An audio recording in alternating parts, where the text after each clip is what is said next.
The word I think is used like 40 times on the opening track of one album. So, and I'm not exaggerating. I mean, around there, it's literally every line of the song has the word in it.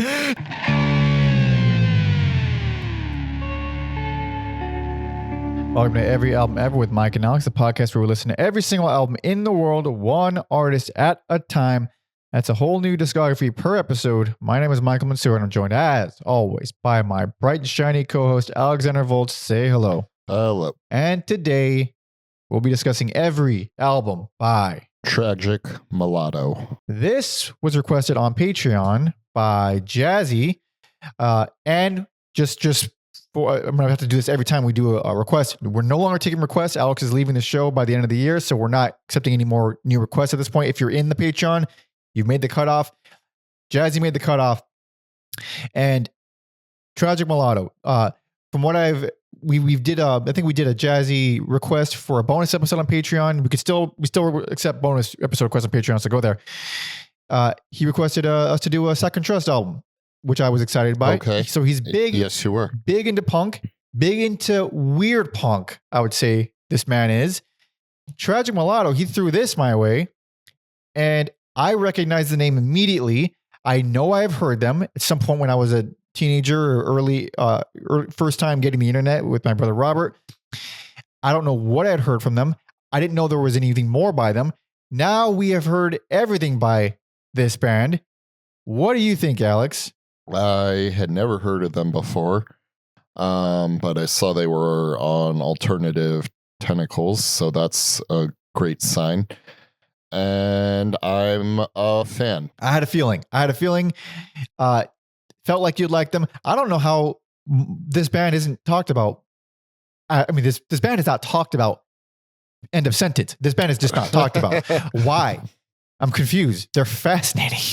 Yeah, I going to assume most of their stuff's out of print. They got one album streaming. The rest you can find on YouTube. And yeah, I think that's a shame. I don't know what the modern relationship between the band and Alternative Tentacles is. And this fucking economy sure is something. I'll leave it at that. So I don't know what the odds of, of these things getting reprinted, but this band, not likely. But yeah, I don't know, like Alternative Tentacles is like weird, and yeah, I think it's a great little diamond in the rough. Like they have a unique sound to them. They do feel like an offshoot of Flipper a little bit, but they make it their own. I got Flipper vibes from like one song. Overall, I would say their closest comparison would be Butthole Surfers. And the fact that they're not, Butthole Surfers are incredible. Check out honestly, everybody watching this has already seen the Butthole Surfers episode. That's how we got most of our fans from that episode. So watch it again. But so Butthole Surfers are weird. I know. Butthole Surfers are incredible. They're just one of the greatest bands ever. And then they somehow got signed to a major label, and then ended up with a hit in the 90s and a couple major label albums. But this band didn't get that far. They started out in the same kind of sphere as Butthole Surfers in the 80s, and then just kaput by the end of it. They're nuts. They had very, very different lineups. I mean, wild lineups. From the first EP to the last album, it is unrecognizable. And but what they always had were saxophones, tubas and trumpets, tribal drums, and overall humor. I'm just going to say humor as a blanket statement because these songs are fucking hilarious. Yes. Unlike Neutral Milk Hotel, who tries to misdirect their listeners with their gross songs about semen, a band like Tragic Mulatto will repeatedly say the word "cum," and you know damn well what they're talking about. The word "cum" I think is used like 40 times on the opening track of one album. So, and I'm not exaggerating. I mean, around there, it's literally every line of the song has the word "come" in it. So that's one song. But the thing is, they're all like over the top and silly and ridiculous. And even from the very beginning, because so what I had heard from this band was the first single. That was the only thing I had heard.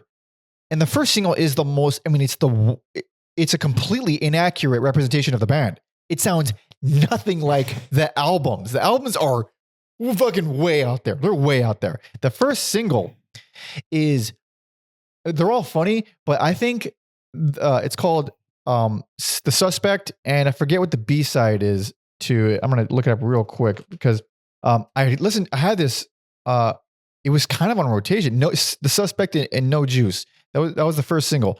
And I think The Suspect is the funniest punk song ever made. I find it to be the most charming, hilarious song ever. I'm going to have to seek that out. I asked you to listen to it. Shit. God damn it, Alex. God damn it. I specifically sent it. I said, listen to this. It's not on our list because it's only a single. Yeah. That's where I went wrong. I kept referring to the list. I believe it's not even the same singer as the first album, because the first album has a vocalist named Flossie. Yeah. And then the first single has who's on vocals? Dave Daved Skeeter Marsh. Yeah. So the names in this band are all fake, obviously, but I don't know if it's even the same guy. I'm just gonna say this is what happens when it gets pushed around multiple times. Does get pushed around. We had to postpone this episode, but it's because of this song. We had I keep saying it every episode. You're gonna hear me say it in the next couple episodes. We got Spotify removed like 50 of our episodes because we play a whole song at the end of the episode. We've done it for 6 years and we've never got called on it until now. And now we've lost a whole bunch of episodes on Spotify. They're still around on YouTube. They're still on Apple, but because of that, we don't play a final song at the end anymore. I'm going to make this episode the one exception. The very last. This is going to be the last episode where we play a final song. It's going to be The Suspect by Tragic Mulatto because it was an ongoing running gag between me and my brother Robert. The lyrics are weirdly relevant to like us getting our shit pulled off. It's hilarious. The song, for anyone who hasn't heard it, it's just a dude making excuses. It's the entire song is him repeatedly making excuses as to why he didn't show up to something, and that's the whole song. It's this little groovy tribal tom beat with this saxophone line and bass line, and he's just excuse. My dog ate your address, like stuff like that. Just over and over and over again, and it's a perfect send off, I think, for this little thing that we've been doing. Yeah, nice. I've been talking way too goddamn much. Sorry. Anyway, that's what I know about the band is that single, that stupid, hilarious single. And then I know nothing before diving in. Well, we've dived in, and we have some notes here from my boy Tom Osman, our history guy, who digs up some dirt for us. Not a lot of dirt. This band is not easy to find dirt. This is like nobody knows anything about this band. There's very little documented about this band. It's hard to find images of this band. They are a wild live act. They often wore no clothes, and the singer wore eggs on her, like on her person. She wore eggs. I mean, it's a very interesting thing. But he did pull us a bio from Alternative Tentacles and this Trouser Press article from 2007 written by Ira Robbins. So there's little tidbits here. They're mostly reviews, and we're going to be talking about them. But so the band starts off with all the way through consistent members, core members, Alistair Shanks on bass and Gail Coulson on saxophone, vocals, tuba. But initially it was just saxophone, I believe. The first EP and the first single, they have no guitar player, bass, drums, vocals, saxophone, and trumpet. So it's already not a traditional punk band.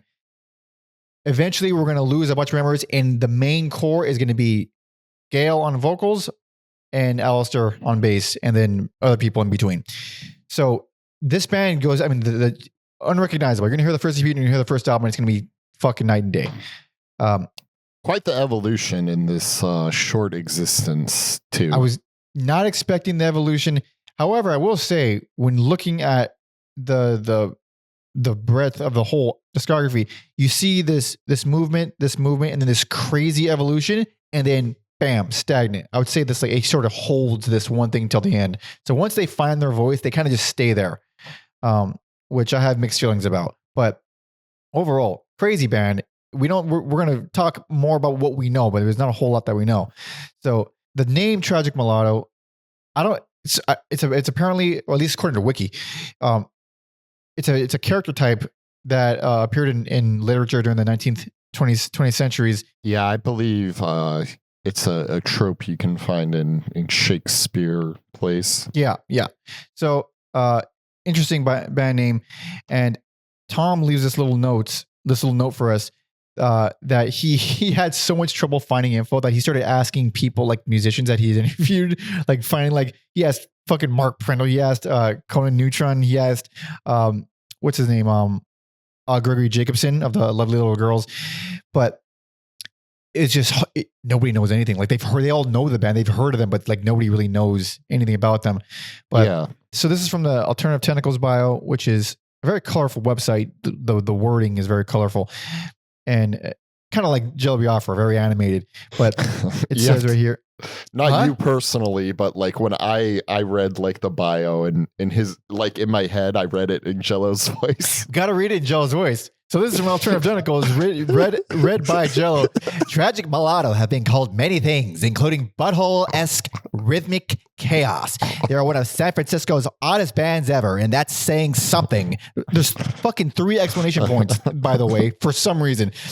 Beloved by freaks around the world, Tragic Mulatto blazed a trail of odd confusion through the 80s. And then it goes on to describe. I'm not going to do the fucking voice anymore. But it just sounds like I'm doing a gay voice, honestly. If I could, to be honest, you started off pretty strong, but I could hear the strain it was putting on your. Yeah. I'm tired, dude. It is fun to do Jello's voice. Yeah, you're good for maybe like 3 sentences. I got like 3 bars in me. Yeah, that's right. But yeah, they're a weird band. They're a weird band. We keep saying that, but fuck it. Let's just enough dilly dallying. Let's just jump into some of this music.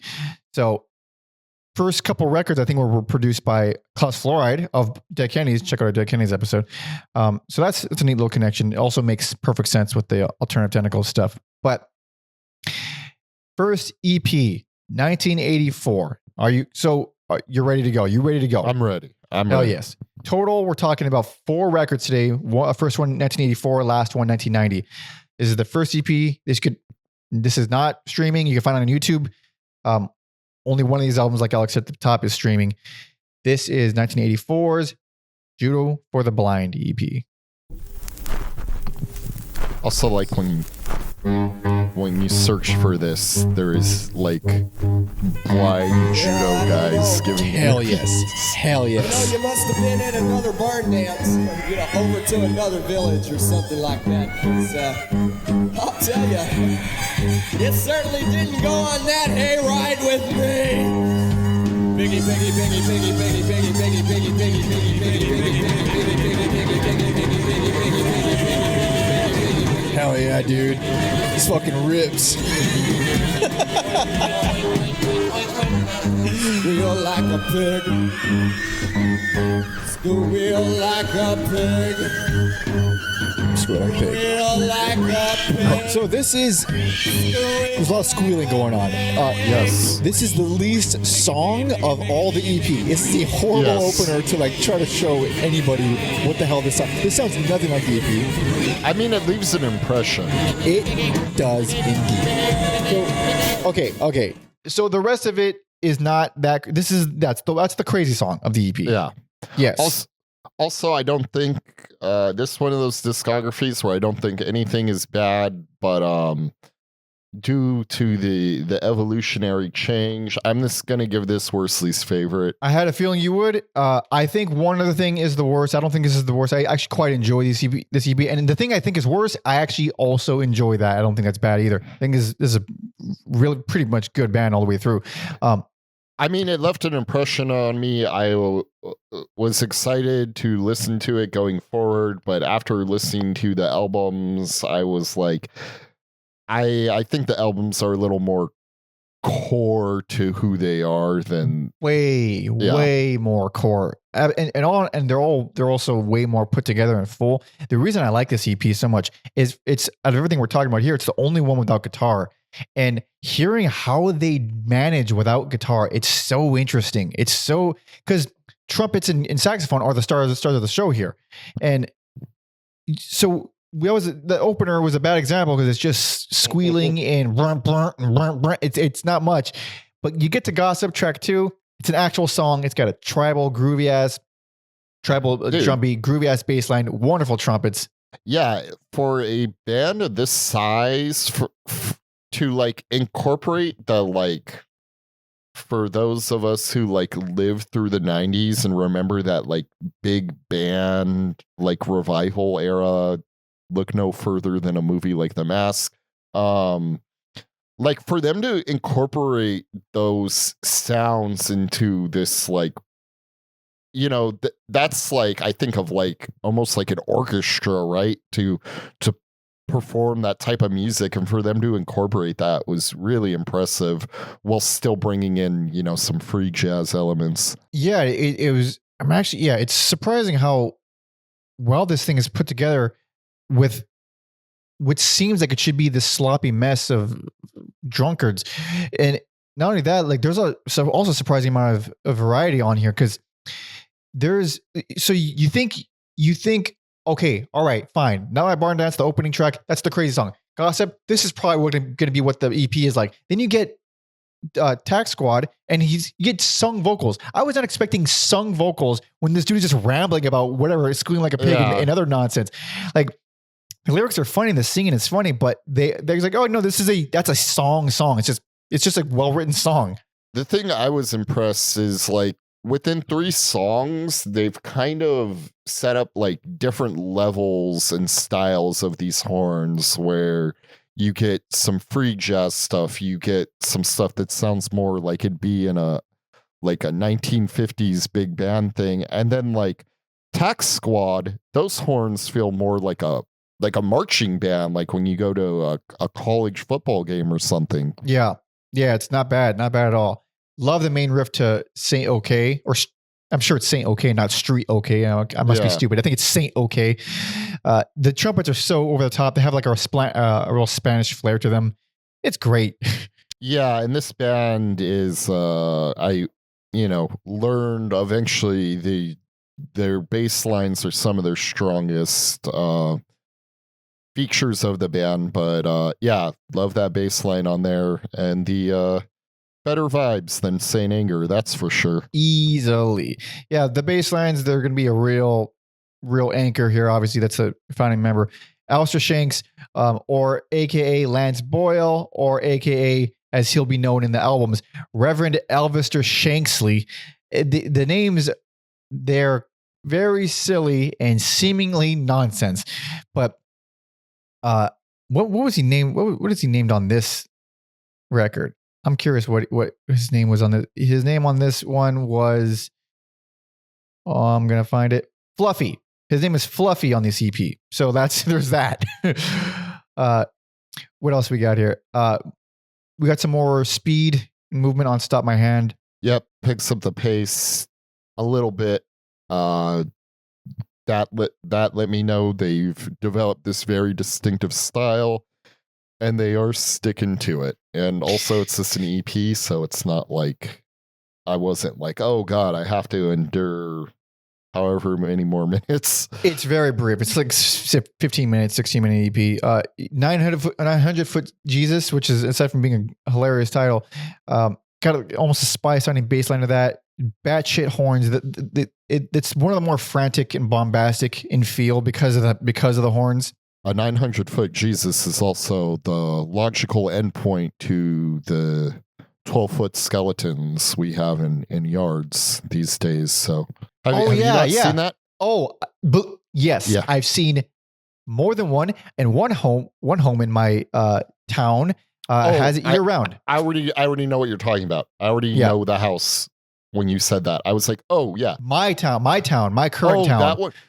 Because you had a old where I used to live also had very festive folks around. There was one house that like went all out. That's the one I was thinking of. Yeah. Yeah. There's someone here who year round, the 12-foot skeleton, year round. It's become part of their thing.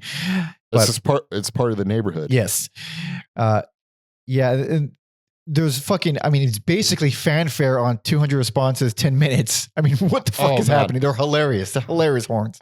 Yeah. They're like fun and fluttery. And yeah, it's a bit groovier, a bit more locked in, kind of like some foreshadowing of things they'll do on proper albums. Right. The closer, called Not My Movie, is a little bit more on the experimental side. It's not quite as crazy as the opener, but it's got these ambient screams. There's delay on everything. The singer starts barking, and that's fun. You love when a singer gives a good bark. Yeah, you got these bookends with this EP of like noise, more or less. So this highlighting how crazy the singer can get, which is ironic that he would become like the second fiddle. Yeah, he's gone after this EP. Like, no more of this guy. It's even though what they become is a completely different band, and it's a great band for what it is. I really like this, whatever this band is. This with this rambling mumbler on vocals who's just telling nonsense stories. And it is, I don't know how this EP exists. I'm glad it does. It's such a unique punk EP. This is the same with the first single. Like, they can all just go together. It's just so fun. It's not enjoyable from a musical standpoint all that much. It's not even aggressive in high energy with the way you would listen to punk. It scratches none of those itches. It's just a weird, fun little EP. No, like you said, I think fans of Flipper, Butthole, Surfers, Ween, which we've covered, and we've cultivated this band of freaks. They very much would like this band. Absolutely. Ween, Butthole Surfers, Flipper. That's what this EP is about. I mean, that's I can't get enough of it. Alex's worst least favorite, because unquestionably, they do become a thing that is very more put together than this. This is its own little goofy thing. But overall, more importantly, if we didn't have those rules, it made me excited to hear the albums, though. Yeah, same here. So this piece from Trouser Press, which you mentioned the Flipper thing, it says produced with little sonic elan. Man, fuck you for using that word. What the hell does that mean? By Dick Kennedy, bassist Klaus Florid. Parts sound like jazzy Flipper, an ominous rock rumble with jagged horn noise and dramatic vocals. Some numbers are faster and well organized to the point where they resemble a 40s big band on bad drugs. Others can be an incompetent jazz combo, vainly tuning up while someone sound checks the microphones. Really, they're just echoing everything you said. I mean, it's 2025. Someone's probably said what I said, but did they have a measly 5,000 subscribers on YouTube? I don't think they did. I don't think they did either. Yes. So now on to the first actual album. 3 years later. So 84 to 87 is obviously a lifetime in the punk era. This isn't exactly, it doesn't seem like it belonged to any scenes really, but that's a long time. This is a perfect example of, that's why it took 3 years. This is a brand new everything.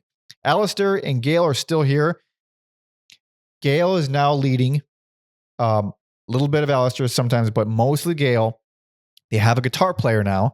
This is just a whole different ballgame. You ready for this? Oh, I'm ready. Hell yes. And this is the only album that you could find streaming, regular streaming platforms. This is 1987's Locos por el Sexo. Sounds like a White Zombie album. Not long enough for that. Rob Zombie doesn't have the fucking balls. I don't know, dude. Back in the day. The Hellbilly thing. Hillbilly Is Deluxe. this playing? This isn't playing. Oh, I don't have any volume up. I'm a fucking idiot. We got some. Here we go. We just started talking about fucking Rob Zombie. That's it. We just got distracted. All right, here we go. For real.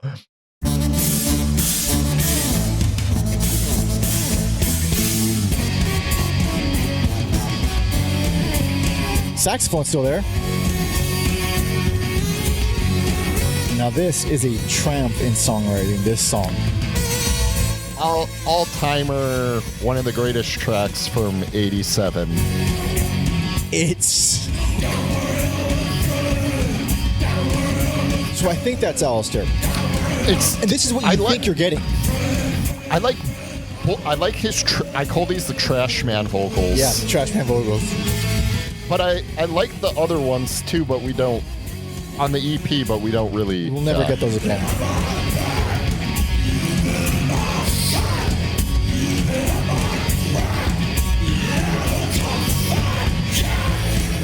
So yeah, we think we got a gruff vocalist now. It's a total bait and switch. It is, yeah.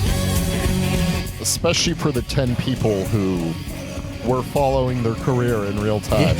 Yeah. I hope they had more than 10 people. I really hope more than 10. Yeah.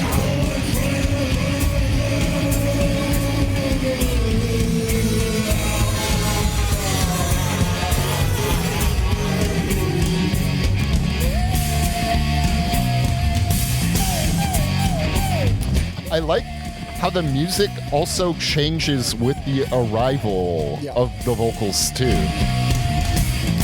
This song does a lot of cool stuff, and there's Gail. Some poetry in action right now. By the way, she's an incredible vocalist. Yeah, like.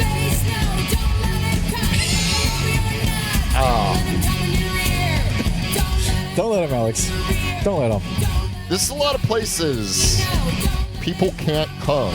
It's where Freddie, the song is called Freddie. It's where you should let him come. There's something about Freddie. Don't let this man come on your walls or anywhere, on your shit. Really. Yeah. So this goes on for a while, by the way. So I wanted to make sure I wasn't like hearing things because sometimes my mind is in the gutter. So I looked up the lyrics and I was surprised on Genius. They said this was, this is at the height of the AIDS epidemic and, people didn't know what the fuck was going on. And like, there was a hilarious overreaction of a sign for like gay men saying like, don't let him come A, B, and C, and they just took it and like kept so that's like the origin of don't let him come here, don't let him come there, don't let him come. Oh.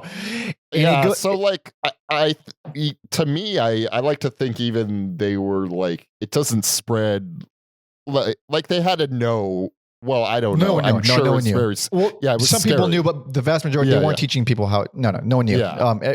People up until like the 90s thought that if you just had regular vaginal sex, you'd get AIDS, and it's just not how it works. But yeah. So that song goes on for a while. The bass lines really make the song for me. Aside from the crazy good bass lines. So best personal favorite for this one. I'm giving it to this one. I think this band. This is a band where if you like what they're doing, you're gonna like all the albums. This is just the one that I felt to be the most consistent, the most energetic, the most kind of varied. It had the least amount of dips for me. I think every song on here is great. This is my favorite of the bunch, and this is a band where it's kind of like it's easier to give your favorite than best because they're just sort of consistent. So I'm giving best to this one. I agree with you that it is their most energetic album. It's their funniest album. I think I ended up going a different direction just because of my personal taste and bias and what I like. But yeah, it's also very interesting because like 2 albums from now, it will feel like we're talking about a different band. But I think if like this is probably like the album you should show everybody though. This is I think the fairest representation of the band. Yes. Yeah. There's because they can get even crazier than this. They can get they can go in any kind of, plus or minus in any direction than this, but this is like the the baseline, and it does it really well. So the first thing I'd like to discuss a little bit, Gail, her vocals. She is one of the strongest female punk singers, I think, around, or at the time around, whatever. A legitimately insanely great vocalist. Like later on, she's going to be doing full on opera singer. And I mean, like you could hear when you think opera, I'm talking the most operatic, brilliant, like concert, concert opera singer. Well, I'm losing my vocabulary. Like professional opera vocals. This is the caliber of vocalist that she is. But she mostly yells and screams. Yes, I can't help but to think of like Xena from X or Xenia, Susie. No, not Xenia. Xenia. I wish it was Xena. Whatever. I like to say I'm trying to help you so no one jumps on your throat, Alex. Fuck everybody. Like that Aqua Teen meme. I'm 30 or 40 years old. I don't need this. You don't need a lot, yeah.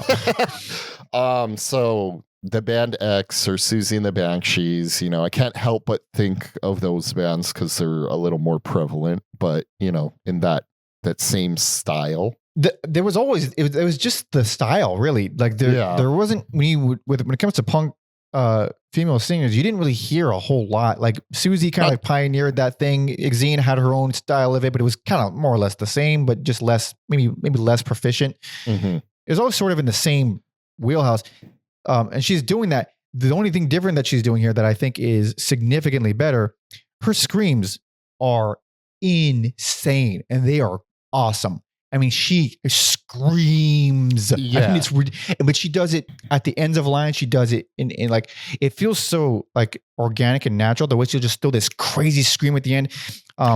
It's more primal than the other two. I said, yeah, way more. I don't have timestamps because it's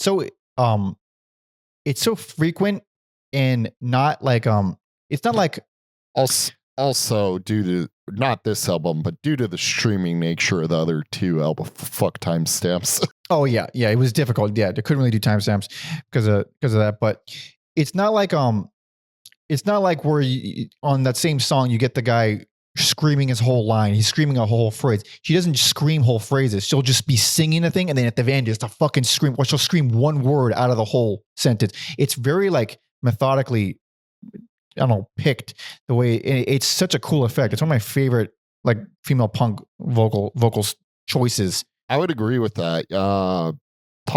Hearing you talk about it and thinking about it now, it's kind of interesting. It wasn't more common. Like if you're gonna scream, it's gonna be in punk music, but we didn't really see too much of that. I really wonder, why. That's so interesting. You see bands like the Avengers too, where it's like, yeah, she's just yelling. Like, why did none of them scream? But moving on to some of these other tracks, some slide guitar on Untitled. Yep. The guitar is in full force, by the way. There's a full-on guitar, and they're carrying their weight. Gives it a kind of a Western feel to it, and then also I was like, man, they're kind of like. Is like this psychedelic like Jefferson Airplane thing going to be like part of their DNA? And it is in fact like this. Yeah. The jammy psychedelic thing isn't a one trick pony. Like that is like really ingrained in their DNA and something they return to on multiple songs. They return to it. That one, Untitled, you're saying the Western. Yeah, definitely. Western tinge of country in there. And they do psychedelic stuff. They return to psychedelic stuff a lot. They return to Southern sounding stuff, like country bluegrass sounding stuff in ways that are like really interesting that I don't feel like novelty joke songs. They use fucking tuba. And even though it's obviously like a novelty ass instrument in a punk band, it still works like musically. The most straightforward punk song really is Underwear Maintenance. It's a bit more menacing musically, and then yeah, it's like this Flipper-esque jam band, really crazy. I feel like in the past, maybe some punk bands, like, and not even like punk bands, like I always think of like the Wipers kind of venturing in there, or Flipper did too a little bit on the second album, I believe. Yeah. So it's Gone just fishing. like this genre that I get why punks didn't go there a lot, but when you do, I think it's this unique sound. It's very cool. It's a very yeah. And speaking of Flipper, total Flipper vibes on Sexy Money. But one thing about that song that stuck out way more than that bothered me, and it still bothers me. The guitar is just, I don't know, it had to have been on purpose. It's just playing the main riff to She's Lost Control by Joy Division. It's just the same riff.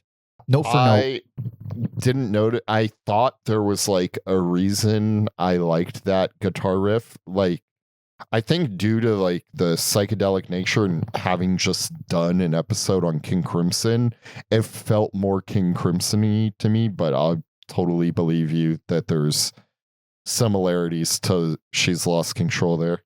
All of the background, everything else is completely more what, psychedelic, jammy, way different. There's even takes a turn into Carnival Land, which is very, very fun for me.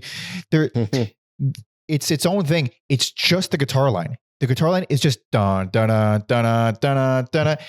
But the entire thing, it's the entire She's Lost Control guitar riff, which, when I hear something that blatant, it feels like it's intentional, like they're doing it to specifically call back on it or something. Because it's note for note. It has to be a reference. Yeah, it might have been a tip of the hat for sure. Maybe, but yeah, it's an interesting song. I didn't like it as much on second listen, but I like the tubas. I like the carnival sounding bullshit. It is a very interesting song. I was really surprised by Monkey Boy. I thought it was this like kind of rocking at first, and I thought I like had the band pinpointed, but it ebbs and flows and goes places I wasn't expecting it. Monkey Boy, I would say is an easy highlight. That one's great. But yeah, just saying it goes. That song goes through a whole journey, man. Like around halfway through, it goes through this complete rhythm change. They often do that though. Like, halfway through the song, they'll just be, all right, different time signature, different rhythm, different feel. And then sometimes they'll just hop back and forth. But it's surprisingly tight. Like that's a good song on this album where it showcases just how tight they've gotten, which we definitely did not get on any of the first EP or the single. That's for damn sure. So great song. We had some prominent saxes on Potato Wine. I love Potato Wine so much, I'm upset it's not like 12 minutes long. Oh, that's funny. I would say that's the closest thing that we get to something from like the first EP ever again. Yeah. I didn't really think about it in that aspect, but like I was just having such a good time with it, and it does not that other songs don't, but I think it's a good example of like balancing this crude, like Tragic Mulatto stuff with like this more like epic jamming stuff. I think this song balances both extremely well. Yeah, it's not bad at all. I like it a lot. Very in your face vocals. And the drums I found to be a specific highlight, a little bit more technical. Yeah. But what That's after that probably we got like the last like notable funny, because I feel like the lyrics get less funny on this. I mean, the song names, and I'm sure they're in there, but this is like really in your face. I just found if witches were bitches, we'd all be turning tricks. I just found that not bad. There's some found good, that funny. There's still some good lines in later albums too. Some funny lines. Love the bass line on Swineherd in the Tenderloin. Very unusual, nauseous sounding bass line, which I think fits the theme of the song. Absolutely. Kind of feels like a little bit of a callback to the pig noises on the first track on the EP. Yeah. That's another song that goes through these periodic rhythm changes that just change the feel entirely, change the mood entirely. It's great. It's great stuff. Closer, Torpenstein. Man. Like the horns will be played like noisy aggressively, but they're like really aggro on Torpenstein. Oh yeah. And the chokes there's something, the power that they have when they come back after every choke in that first section. It's great. It's great. And then it has like some evil sounding stuff in there. It hits hard. It's one of the hardest hitting songs on the album. Feels great. It's a solid closer. Yeah, this is like, I don't know why this isn't this at least this album, like this seems like a no-brainer album to be like considered a classic amongst this weird 80s style of almost punk, Butthole Surfer style stuff. I don't know what happened.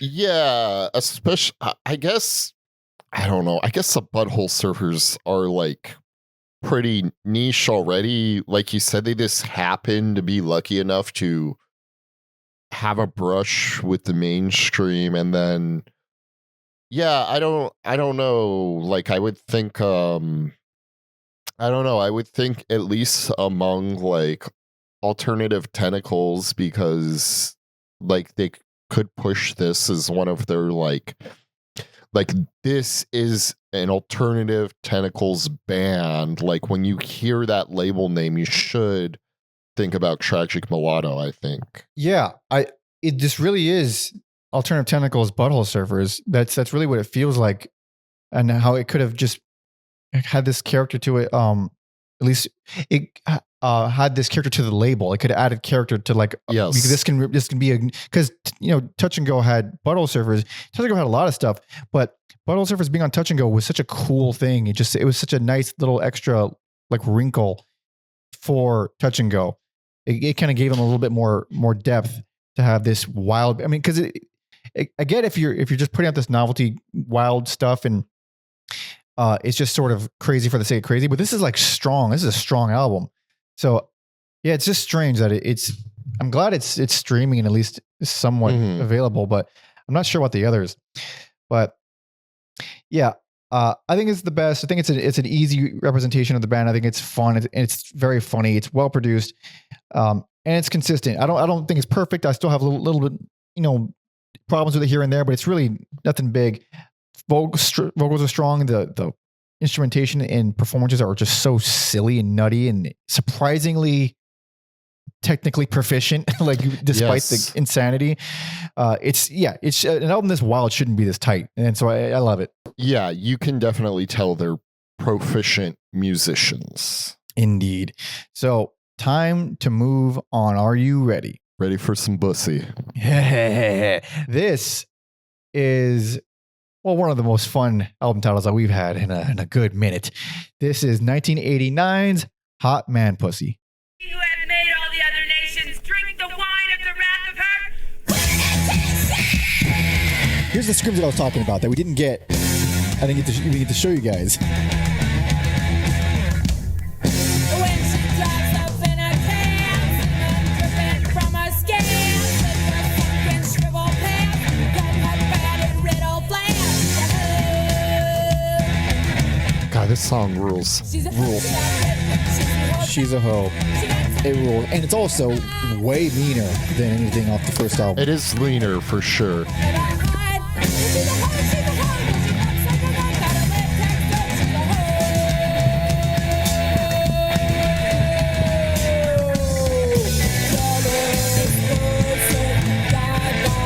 I wasn't expecting this chorus.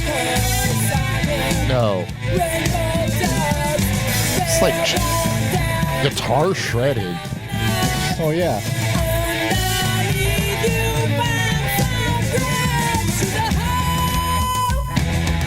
Nice.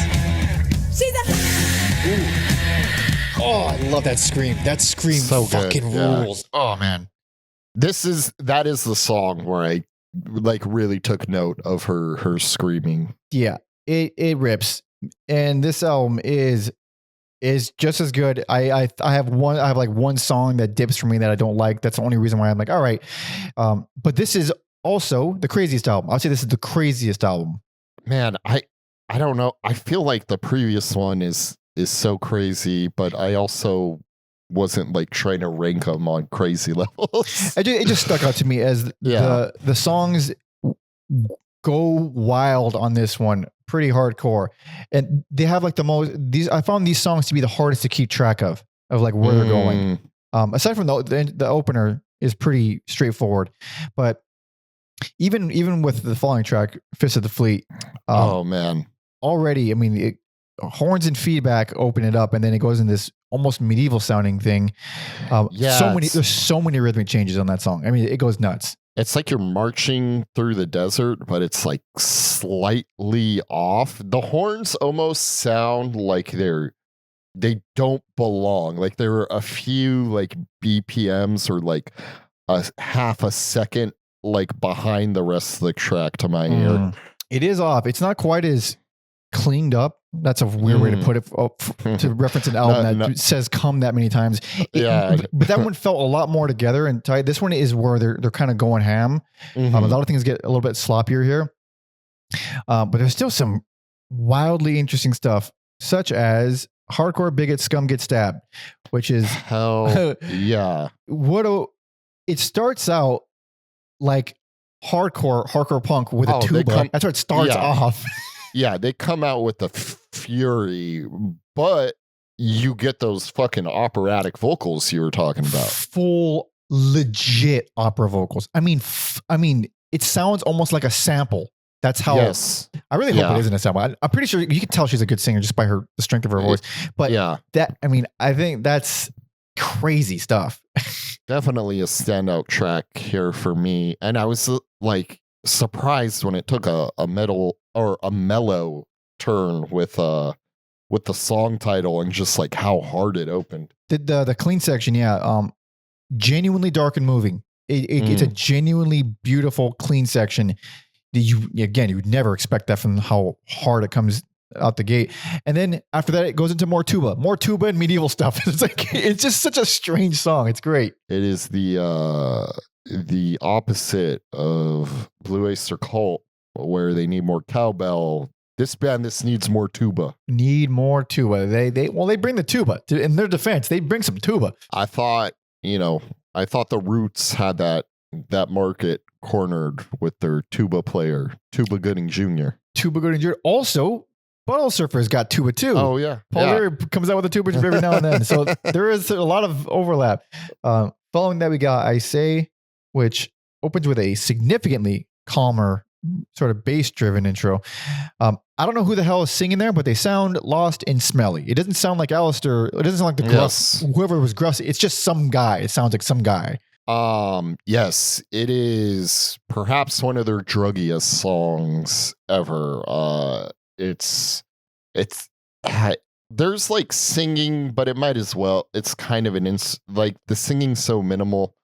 And then, I kind of view that as one song with the hat because they like flow into each other. Yeah, more tuba and feedback on the hat, that's for sure. Yeah, I think the hat like continues this psychedelic, druggy, smelly journey they laid down. And then, it gets kind of like dancey at some parts during the hat, though. The hat's not bad at all. It's a lot of, I would say an overarching thing about this album is that it is a lot darker than the debut. It's way darker. This is darkest they've been yet. A lot of these songs just get really, really mean. The hat is another one like that. But it speeds up in the outro. It has a nice ramp up. So it's a solid track. Now we got the gruff vocals on My Name Is Not O'Neill. That is an unusual song. Somewhere in there, I think there's a sludge song in there, but thankfully they took a sludge song and ran it through the Tragic Mulatto filter. This is not a song I thought I was going to like. I heard it. I thought this is ugly and sleazy. It's fine. And then the chorus comes in and like, that's a good ass chorus. I like it. There's probably this because that's the closest thing that I'm not saying they should play metal, but the most metal song they have. Yeah, they don't. Yeah, that's the closest. Yeah. Now we got a hell of a cover. We got a very beefy cover of A Whole Lot of Love. Hell yeah, and I brother. thought I was going to hate it. I thought they're just doing a straight cover. No. We don't need another cover. It's a good cover. It's a good cover. It's tragic. I already knew it wasn't going to be. Yeah. I knew they weren't going to phone it in. It's amazing. Yeah, it opens like a straight cover. It sounds, you recognize the riff. Gail is doing basically a straight, she's just singing it straight for like a few bars, and then she starts screaming, and then she starts like mumbling, manic screaming over it, and starts just like, I was like, oh, this is that's actually a really fun interpretation of the vocals. And then the middle chunk. It makes all the sense in the world as a Tragic Mulatto song. Yes. What they do with that whole middle chunk is just it's just a Tragic Mulatto song. The bookends are A Whole Lot of Love, but the middle, the meat of the song is definitely not. It's very long too. I think it drags on a little bit too long for its own good for that. But it's still, I'd say it's pretty solid. It's solid as hell. I mean, it's a jammy, spacey, druggy song originally. So yeah. And now the song I genuinely do not like, the first Tragic Mulatto song, I'm like, I don't like that song. Mr. Cheese. Mr. Cheese. I thought you would love this. This, in my book, is A+ garbage man screaming homeless music. That is exactly what it is. I just happen to not like it. Wild. If I had to tailor a song Mike would like in a lab, I would think it'd be Mr. Cheese. It's so nutty, but there's no hooks in it. It's all goof. Fair enough. Yeah. It's a very silly song. It feels like they just went in fucking around and then that's it. They didn't really develop any kind of, I don't know. It's characteristic. It's a very characteristic song. I don't enjoy it though. Now here's not the last, but the first time we get some bluegrass shit on the closer, The Sheriff of Weed. I would listen to a full ass country album music album. Sorry, my brain's broken. I was. We've had a long day of recording. I chugged a Celsius. I would listen to a whole country album by them. Like, I think they got that in them. They definitely got it in them. It's clearly that's not we're gonna try as a goof. We're gonna try this. This clearly they've listened to it. They enjoy that music, and now they're playing it, and it's pulled off quite strong. Fucking good. Like, it's not just a novelty. It's legitimately good. Legitimately good. Banjo, tuba. Who would have thought? Yeah, it's fucking interesting. This band is very unusual. And I would say this is like probably one of the most zany. It's a weird mix of zany and dark. Because like it is. The final two tracks are really, really light and zany, but the rest of it's really fucking bitter. Talking about these albums, it does make sense. It is the bridge between zany and dark, because I think the next album is probably their darkest. Yeah, I would say so. So that leads us into the last album of the day. And once again, not streaming, but YouTube. There's plenty of. I'm surprised. There's enough people uploading to YouTube these albums. So at least we got that. All right. Although I do like the idea that people need to mess up their search algorithms typing in "hot man pussy." That's funny too, because out of all the albums, that's the only one where you start typing in the title and it doesn't fill in the rest for you. Oh yeah, and you can replicate that on phones. I did it on multiple devices. It doesn't fill in the rest for you. You have to type in the whole thing. Hot man pussy. They're like, you take your Buck Angel porn the hell out of here, mister. Indeed. But last one. This is 1990s. Chartreuse Toulouse.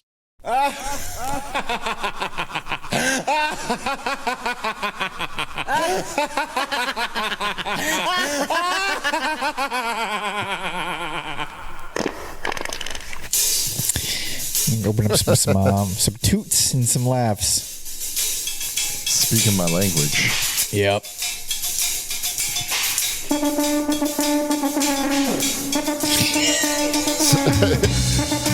It's Like, if never you- not funny. If you had to play like the Rocky thing from memory, but you weren't quite sure how it went, And you only had a tuba. yeah. So this is a cover. Which at first I was like, I feel like this could have been like a radio hit if they made it normal, and then I saw it was a cover, and I'm like, okay, that Makes makes perfect sense. I was struck by it too. Like, this sounds like it's from the 60s or 70s. It is from the 70s. It is, yeah. This is one really cool psychedelic intro though. Also, like the best production they're ever gonna have. The most straightforward vocals from Gail that we're ever gonna get. Even She sounds like like tired. Like she's like, I'm gonna sing normal now. yeah, even in like Whole Lot of Love, she like put her flair on it. Yeah. I'm going up, down, all around the Yeah, this is a 70s hard rock song, 100%. But it still has this cool flair to it. Like this part's like doing the double time is really cool. Yeah, I love the way it goes into that. The rhythmic changes there. It feels good. This is their best personal favorite in my opinion. And worst least favorite from mine. And this is so interesting because I don't hate this album at all. Yeah. And I just parts of it. There's certain things that stuck out there. Like I can give it worse for these reasons. But let's start with you. I love this album. It's more like more personal thing where it like checks off a lot of boxes I like. And then this from like not that like production matters a ton with a band like this, but I just think it's the best they sound. I think musically they're on like a different level here than other albums, not by like a huge margin, but I like the musicianship the most on here. It's like the least funny album, but I like it. I will return to this album. Oh shit! Very interesting. This is a good album. And on first listen, I wasn't convinced I was going to give. I had no idea I was going to give worse, but on first listen, I thought like, I like this. I can give it worse for this reason, but it doesn't really deserve to be called a bad. It doesn't deserve to be called worst, really. But the reason why I ended up just enjoying it less overall is, although a lot of the songs are very cool, it felt more like Tragic Mulatto doing Tragic Mulatto. It felt like the last album, it's like, okay, compared to the debut, the Hot Man Pussy was like, okay, they're going to go a little bit crazier. They're still kind of doing the same thing, but they're going to be a little bit darker, a little bit crazier. This one felt about the same level of crazy, maybe a little bit less, and just about the same level of dark, maybe a little bit more dark. It just felt like it felt too similar. It felt like, it felt too similar in that thing, which alone, not enough to give it worst.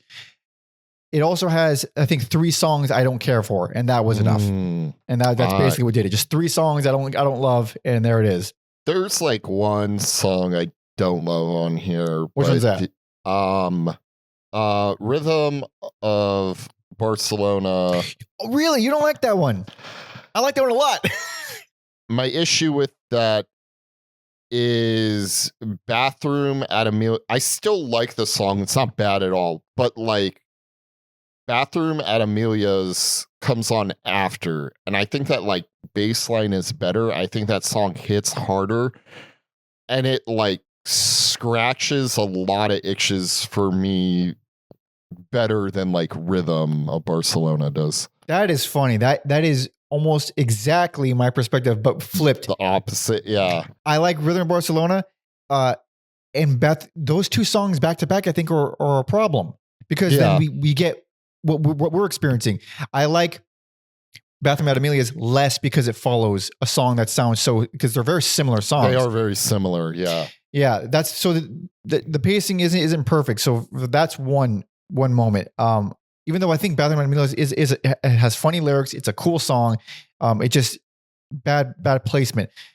One song I do not like, Scabs on Lori's Arm. I do not like that song. Tell me what you think about that song.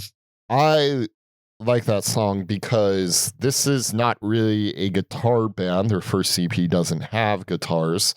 It's very much like the whole band or the horns. That's what you think of. And Scabs on Lori's Arm is cool because it has guitar riffs that make me go like, hell yeah. And other songs, like the guitar is there to be like a menace, where like here it's like more of the glue, like a glue piece in the song. So the guitar is what sold you on that one. Yes. Interesting.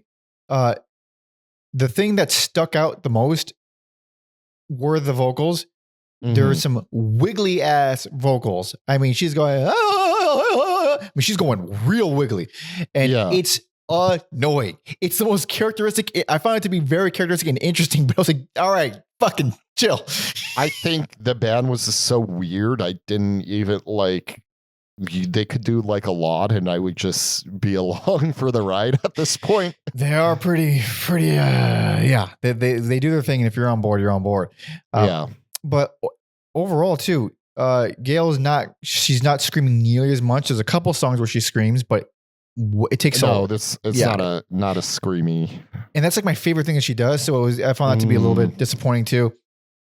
But there's still some killer stuff here. So going up a little bit earlier, we got this paranoid riff with these falsetto vocals on Stinking Corpse Lily. Yes. Very cool song. Very cool song. Yeah. Kind of goofy, like goofy punk psychedelia is now a genre in my head. Yes, it is. Yeah. There wasn't a thing before this band. So, well, now you can draw to things to like, I guess now when you think about Butthole Surfers can count as that. Parts Sometimes Lean can count as that. There we go. That's true. Yeah. Got this great bass line to Debbie with this schizo slide guitar in there. Yeah. It's one of their jammy songs, but then it picks up and almost, I guess because they did the Slade cover, almost has like a 70s rock vibe to it. Yeah, there's this one moment where it speeds up and then it goes into this modulating thing. Yeah. It's brief. And it's a little detour and then it does it for a few bars and then it's back to the slow and menacing shit. So it's very interesting stuff. Gail is reined in there too. She's just singing. It's almost weird hearing her just sing. Yeah. My mother is, there's no fancy bells and whistles here. Just a proper unhinged noise song. High-speed circus music. High-speed circus music. That's another great descriptor of their music. I love that. She's got like she's like it's like silly cartoon lady vocals, like how you would hear a cartoon nagging wife would speak. Yeah. That's how she's singing. Yeah. So back a little bit to the little bit more, I don't want to say southern, but country stuff on Farm. Yeah. Am I misremembering stuff there? It's got like this slow marching band snare. For a band filled with goofy, weird stuff and songs where they repeatedly sing about cum, Farm feels like a rare, like somber moment from them. It's serious enough. It's pretty nice. I felt like it could have gone on a lot longer. It kind of ends before it does much. It kind of reminds me of like some Velvet Underground stuff. The only reason I'm okay with it being the run length that it is because Man with a Tan is so good. That's like one of my favorite Tragic Mulatto songs in my short time listening to them.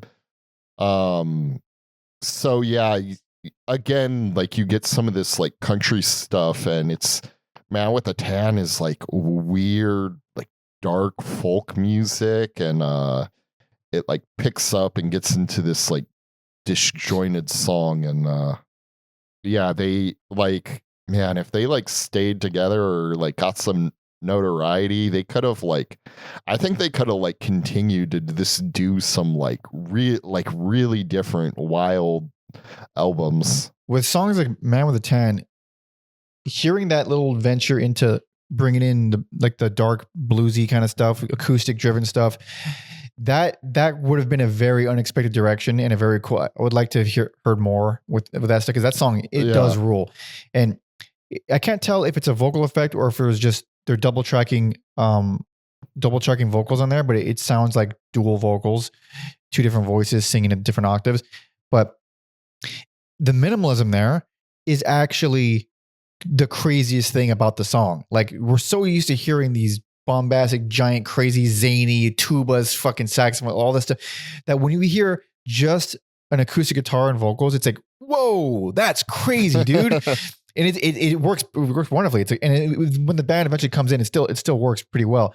But it's that kind of range that I was hoping for more of, I think, in the whole discography.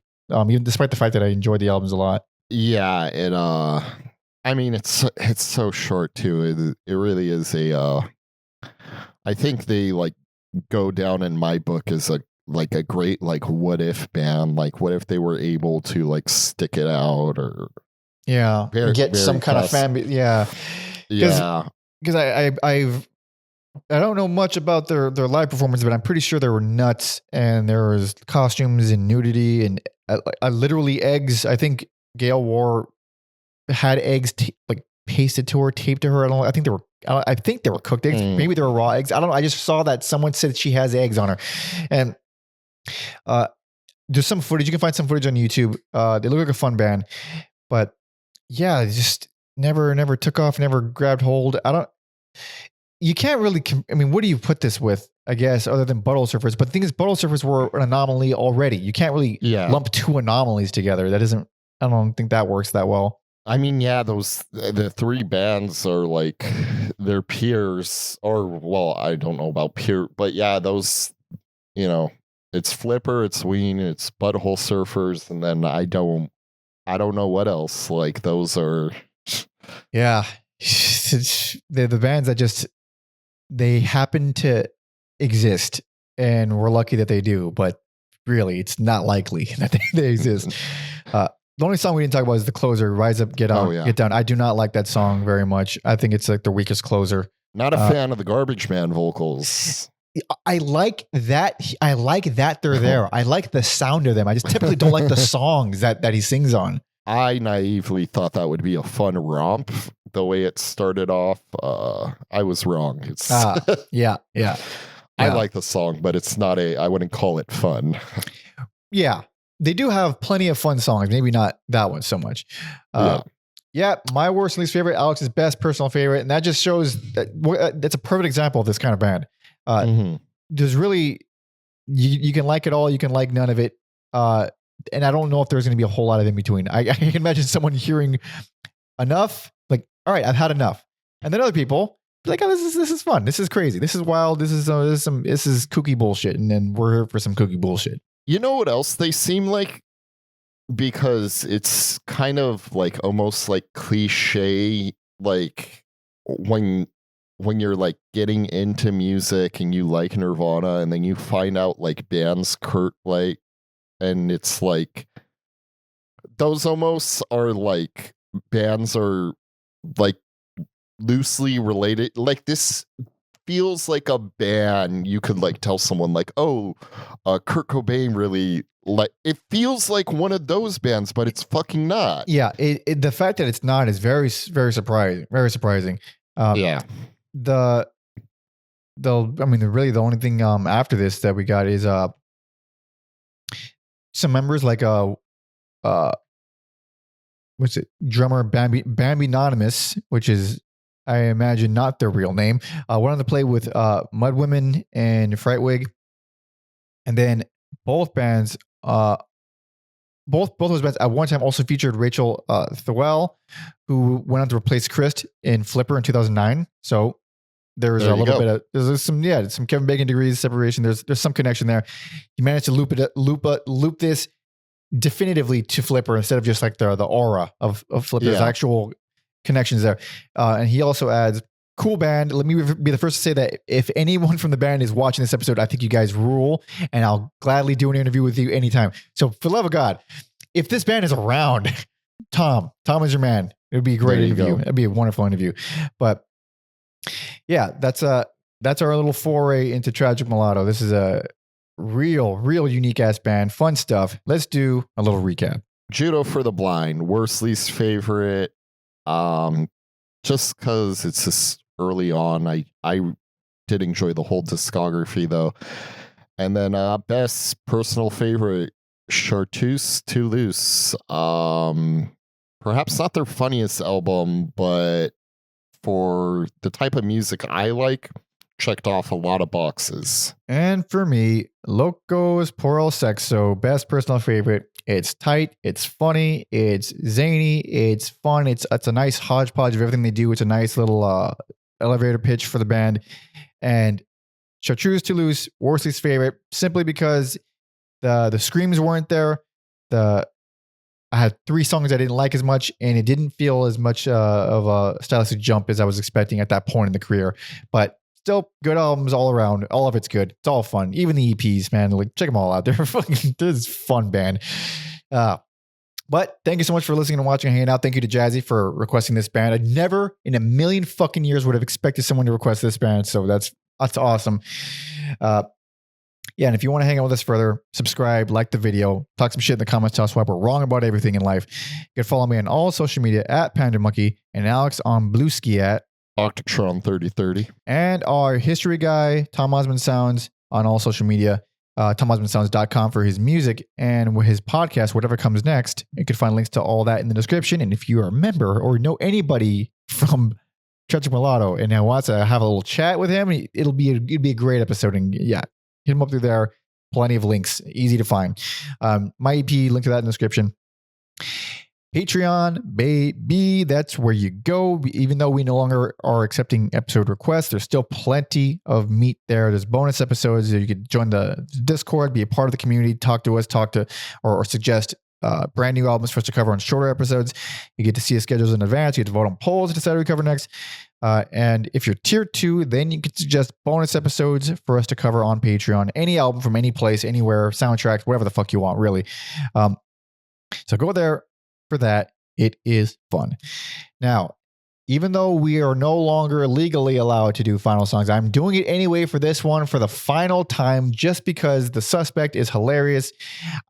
And honestly, I was forced to defend why I used a whole song at the end of every episode for 6 years, I would have basically the same excuses that are listed in this song. So I got nothing. I would argue it's good promotion for smaller bands, but big bands, I got nothing. I'm going to go ahead and second that. Yes, let's go with that. Hell yeah. So thank you so much for listening and watching. See ya.